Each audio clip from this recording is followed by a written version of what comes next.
Oke.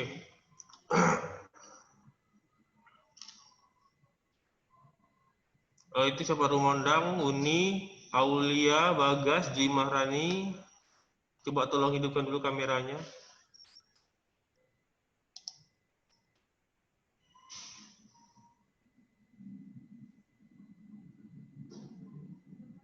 Oke. Baiklah. Assalamualaikum warahmatullahi wabarakatuh.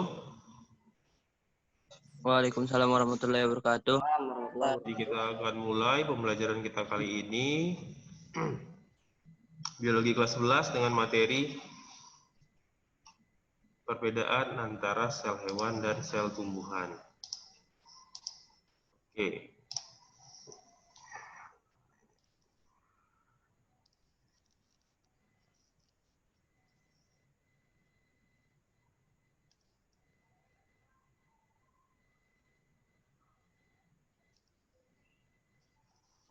Oke. Perbedaan antara sel hewan dan sel tumbuhan. Nah, di sini Bapak harapkan kalian dapat mengidentifikasi perbedaan antara sel hewan dan sel tumbuhan melalui ciri-ciri yang dimiliki.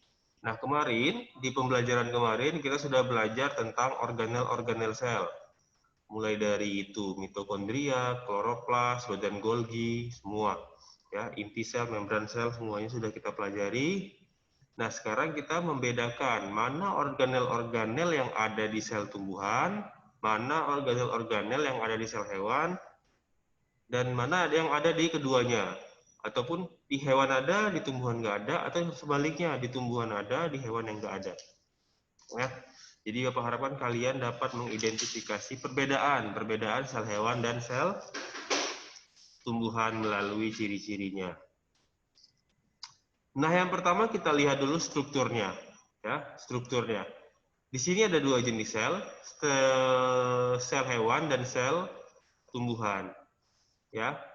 Jadi kalau secara garis besar ukuran mereka itu sama, hanya lebih besar sel tumbuhan. Di sini sel hewan 10 sampai 30 mikrometer panjangnya, sedangkan sel tumbuhan 10 sampai 100 mikrometer panjangnya. Jadi ada beberapa sel tumbuhan yang ukurannya lebih besar daripada sel hewan, ya. Itu ukuran rata-rata. Nggak bisa kita samakan semua sel tumbuhan panjangnya segitu, nggak, itu perkiraan rata-ratanya saja. Nah, yang kedua, bentuknya.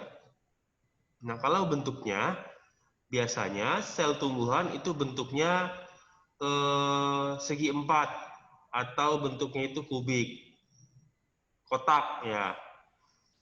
Itu sel tumbuhan. Nah, kenapa bisa bentuknya kotak atau bentuknya itu kaku? Karena dia memiliki yang namanya dinding sel. Dinding sel ini sifatnya keras, kaku, sehingga juga mempengaruhi bentuk sel tumbuhan yang kaku. Oke, nah selanjutnya kita ke sel hewan. Nah, kalau sel hewan ini bentuknya agak membulat dan tidak beraturan, ya. Bentuk utama, ada beberapa bentuk sel hewan yang lebih terspesialisasi. Contohnya sel saraf, itu bentuknya beda dengan sel hewan kebanyakan. Atau sel sperma yang punya flagela, ya. Jadi secara umum bentuk sel hewan itu bentuknya membulat dan tidak beraturan. Tidak beraturan di sini maksudnya dia bisa berubah bentuk, kayak mirip bisa agak bulat, jadi bisa agak memanjang gitu, ya. Oke, jadi ini perbedaan strukturnya, belum perbedaan organel-organelnya, masih perbedaan struktur, ya. Nah, secara garis besar di sini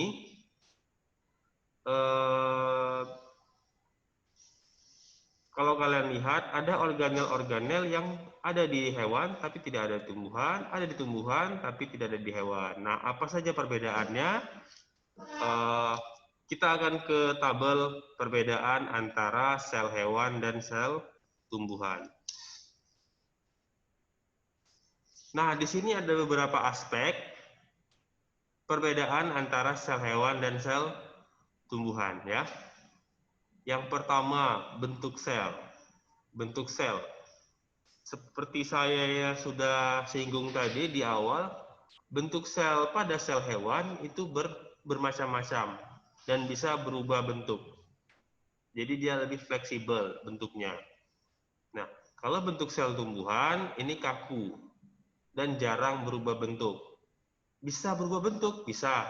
Contohnya kayak mana? Contohnya kalau ada tumbuhan yang nggak kita siram, terus layu. Nah, saat dia layu, itu kan artinya selnya berubah bentuk. Nah, saat kita siram air kembali, dia akan segar lagi, berubah lagi selnya. Ya, jadi itu jarang berubah bentuk itu maksudnya itu bukan berarti dia tetap enggak. Kalau ada kondisi yang mengakibatkan bentuknya berubah, dia bisa berubah. Contoh tadi ya, pada tumbuhan yang enggak disiram, layu. Itu bentuknya. Nah, ukurannya. Untuk ukuran sel hewan ini lebih kecil daripada sel tumbuhan. Ya, tadi sel hewan itu 10 sampai 30 mikrometer, sedangkan sel tumbuhan 10 sampai 100 mikrometer. Itu sel hewan yang terbesar yang bisa kita lihat adalah sel ovum. Ovum dari wanita atau betina pada hewan.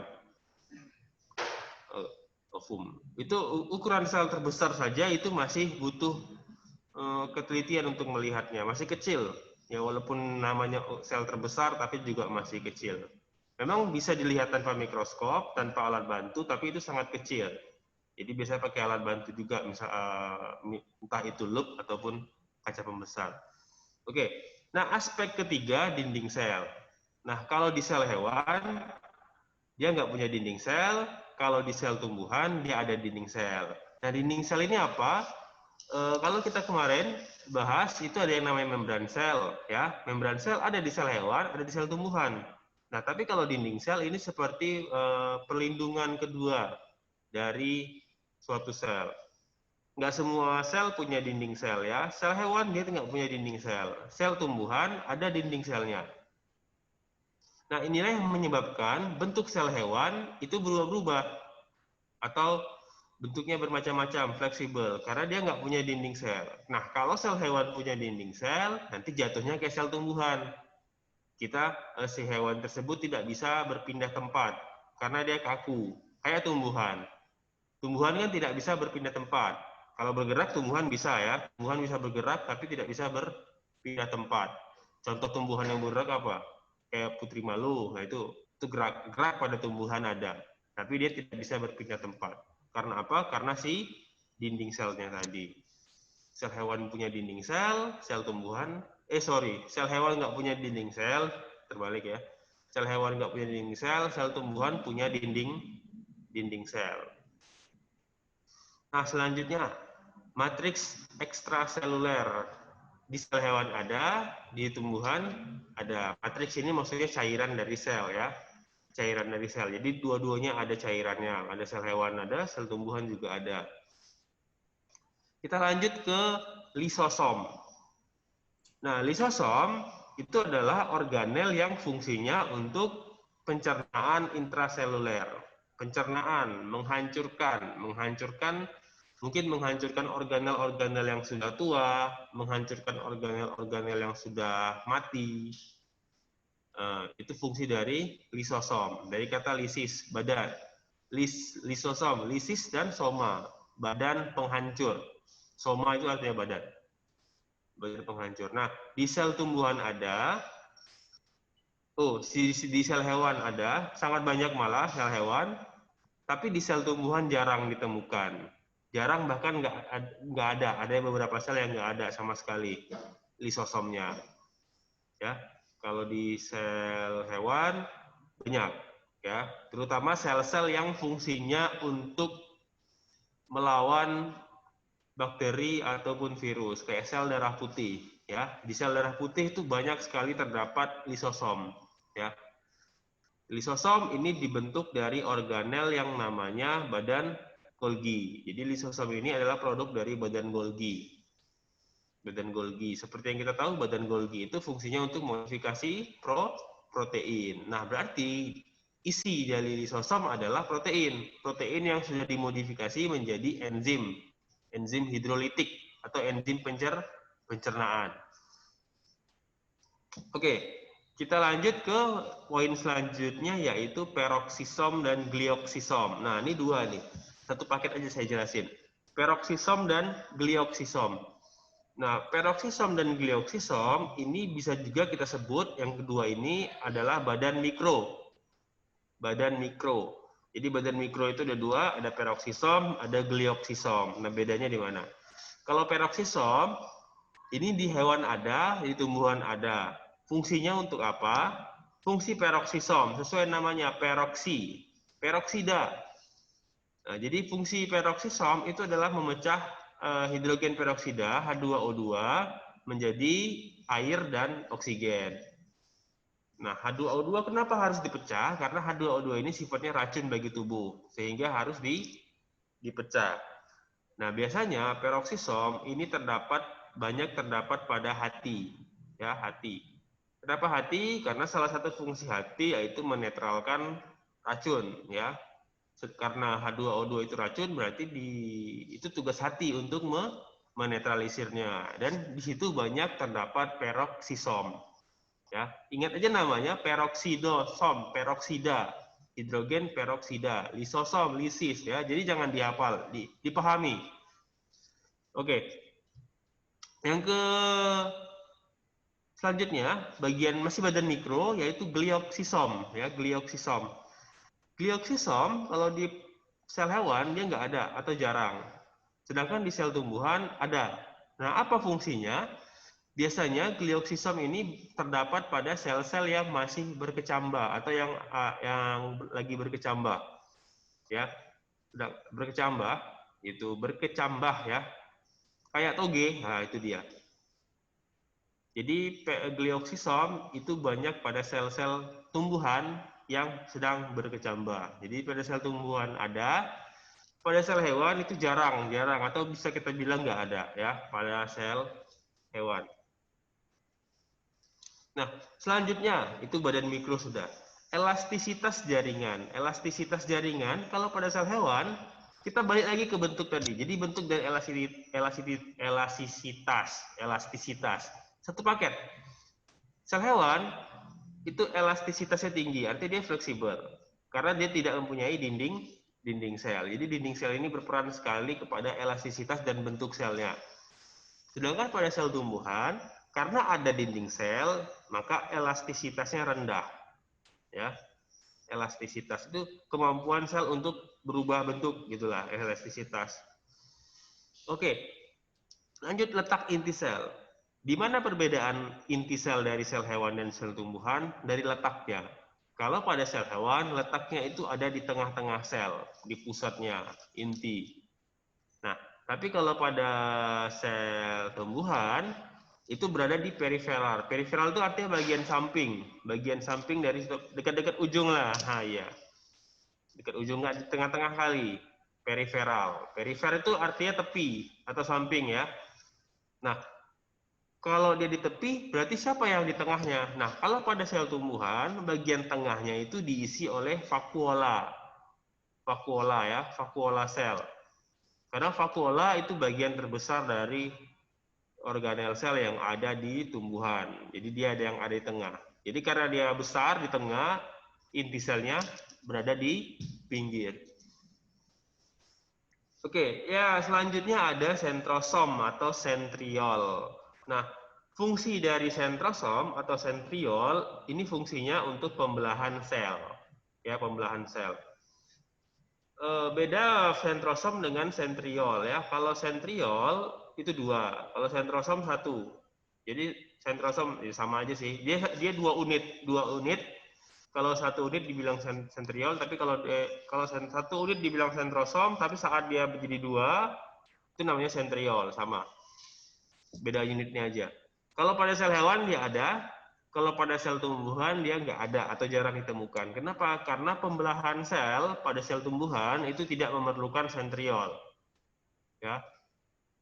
Jadi kalau pada sel hewan, sentriol itu diperlukan untuk pembelahan sel. Oke, selanjutnya di organel respirasi atau organel yang menghasilkan energi melalui mekanisme metabolisme, ada anabolisme, ada katabolisme, membentuk energi, ya, organel. Di sel hewan, organel respirasi itu hanya mitokondria. Fungsi mitokondria kemarin apa? Fungsi mitokondria itu untuk menghasilkan ATP atau energi, ya. Menghasilkan ATP atau energi itu fungsi dari mitokondria. Nah, kalau pada sel tumbuhan dia punya mitokondria dan punya kloroplas atau plastida, ya. Jadi mitokondria ada, dia menghasilkan energi. Nah, selain itu dia punya kloroplas yang fungsinya untuk berfotosintesis. Jadi respirasi itu jadi pada tumbuhan itu bisa menghasilkan energi, bisa juga memecah energi, memecah makanan pada mitokondria. Dia kan memecah glukosa menjadi energi, memecah makanan menjadi energi. Tapi kalau pada kloroplas, ya menghasilkan makanan dalam bentuk glukosa. Oke, fotosintesis lah, biasa gampang. Selanjutnya ada vakuola sel. Nah, vakuola ya, vakuola. Kalau pada sel hewan ada vakuola tapi kecil, jumlahnya cukup banyak. Sedangkan pada sel tumbuhan vakuolanya satu tapi besar, seperti yang saya bilang tadi, ada di tengah. Ya, vakuola. Vakuola ini fungsinya apa? Fungsi vakuola salah satunya untuk penyimpanan air, penyimpanan zat-zat metabolit sekunder, penyimpanan zat-zat seperti asam, seperti ya metabolit sekunder. Oke, nah itu fungsi dari vakuola sel, ya, vakuola. Selanjutnya ada silia dan flagel. Beda ya silia sama flagel. Nah, kalau silia dia bentuknya lebih halus dan jumlahnya banyak, tersebar di seluruh permukaan tubuh. Itu kalau ciliata.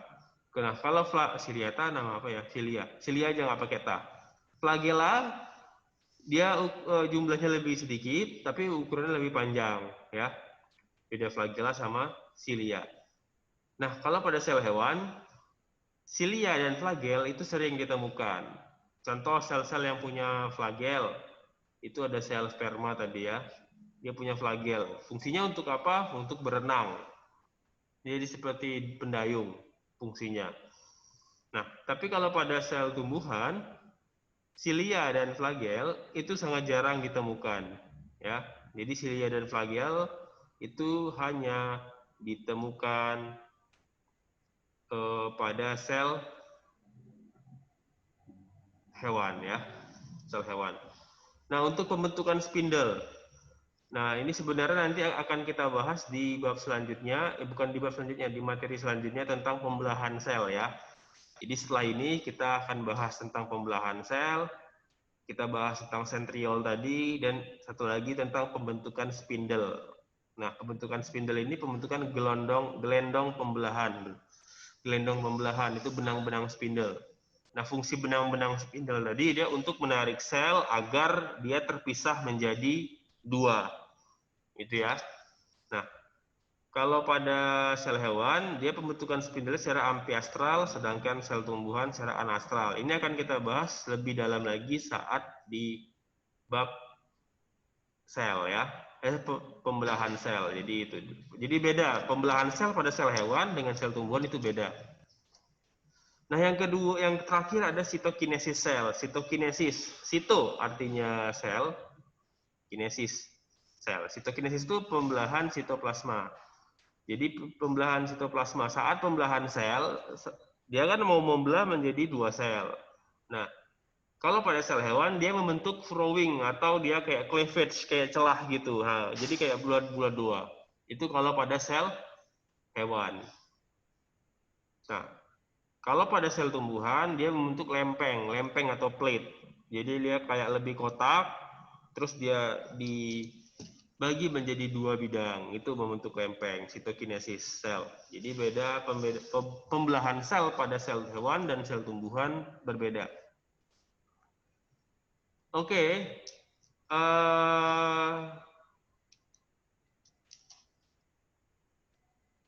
Oke, udah sampai akhir. Saya berikan pertanyaan kepada salah satu siswa.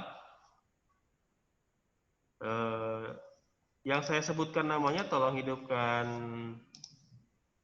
video dan suaranya ya. Bagas Satria. Bagas, ada Bagas?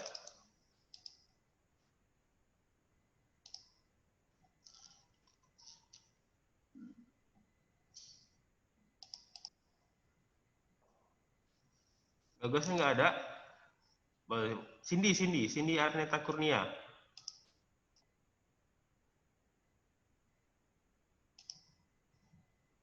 Halo Cindy.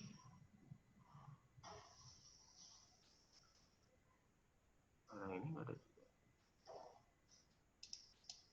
Nggak ada juga. Oke, yang ada aja. Rara Melianda. Rara? Yes, sir. Nah, tadi kan ada beberapa perbedaan antara sel hewan dan sel tumbuhan. Coba Rara sebutkan 3 saja perbedaan antara sel hewan dan sel tumbuhan. 3 saja.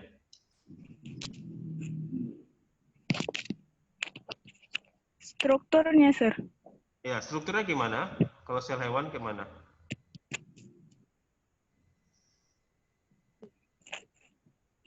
Ukuran sel tumbuhan itu 10 sampai 100 meter.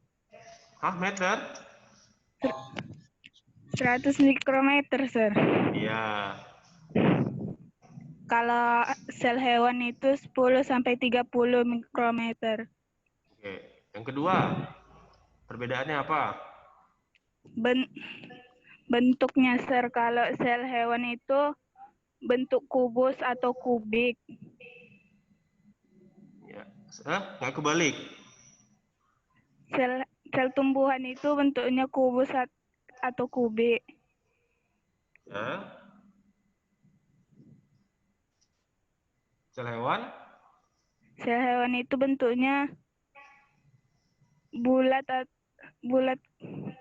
sir. Bulan. Oke, yang ketiga.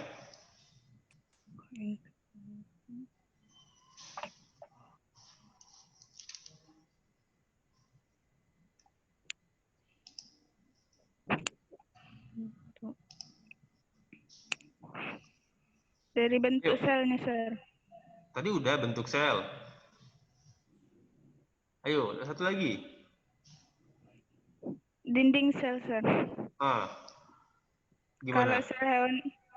Kalau sel hewan itu tidak memiliki dinding sel, kalau sel tumbuhan ada, sir. Oh, oke, baiklah. Bentar ya. Itu dia. Nah, jadi itulah dia perbedaan antara sel hewan dan sel tumbuhan. Kalau lebih detail ada banyak lagi, tapi itu aja perbedaan-perbedaan yang harus kalian pahami ya. Jadi jangan dihafal, dipahami aja. Jadi pahami sel tumbuhan, pahami sel hewan, terus bandingkan perbedaannya. Oke. Terima kasih. Mungkin cukup sekian dari Bapak hari ini. Sampai jumpa di pertemuan selanjutnya. Untuk Averus dan Avicenna, silahkan lihat psikologinya. Tugas evaluasinya dikerjakan. Videonya ditonton supaya lebih paham lagi. Terima kasih Bapak Heri. Assalamualaikum warahmatullahi wabarakatuh. Waalaikumsalam warahmatullahi wabarakatuh.